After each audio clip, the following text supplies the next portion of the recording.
question of the interview. Originally you were retired, and you decided to come out of retirement to face an opponent in the next Colosseum combat. Was it June 3rd? June 3rd. And not only face an opponent, but for a title fight.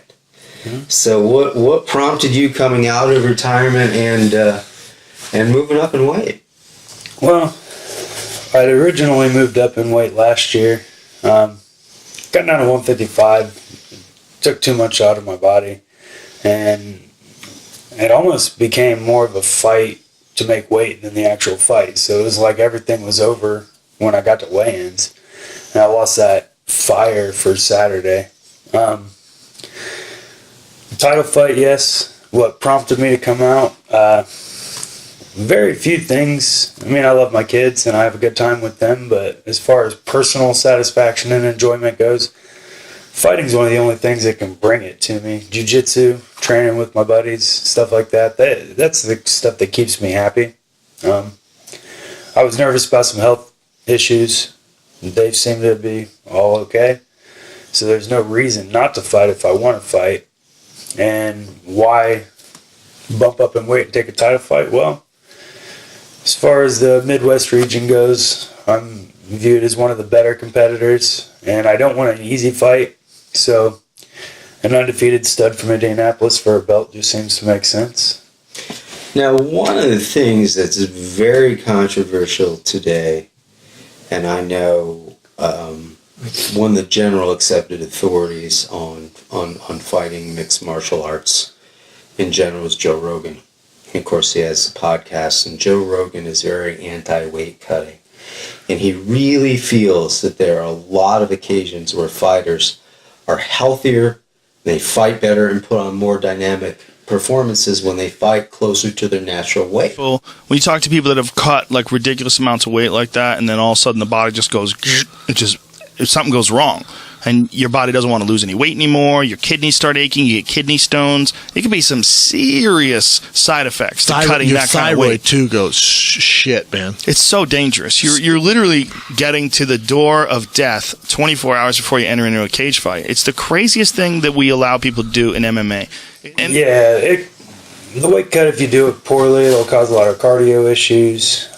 You've seen people pulling out of huge fights. Khabib just pulled out of the UFC's co-main event last week due to weight cutting issues. Was that a failed weight cut?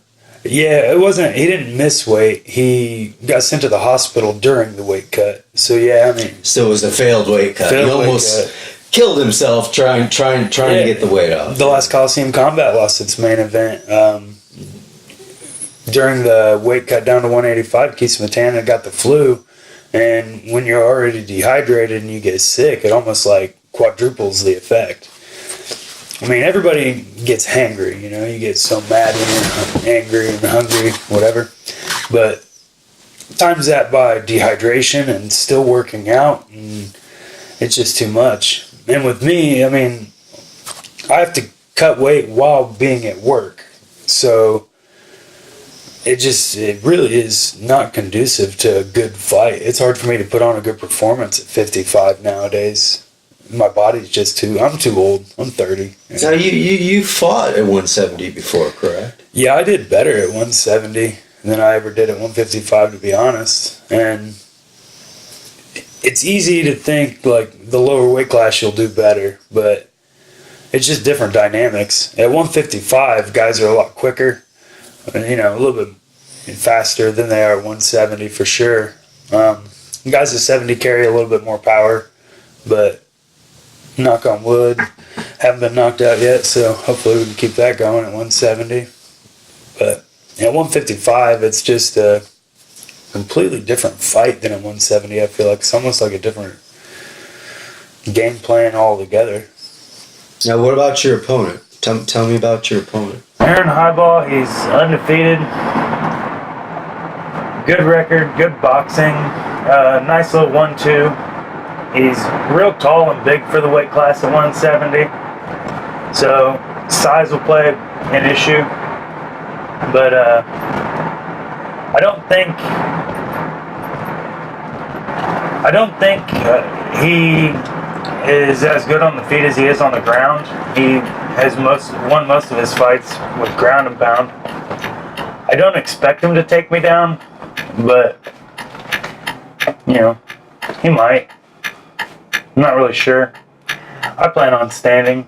I'm not even gonna lie. Don't really care if he knows. It is what it is. But yeah, he's undefeated until he faces me. Well, I won't ask you to reveal your strategy in a video that's probably going to be seen by thousands of people. But any hints, anything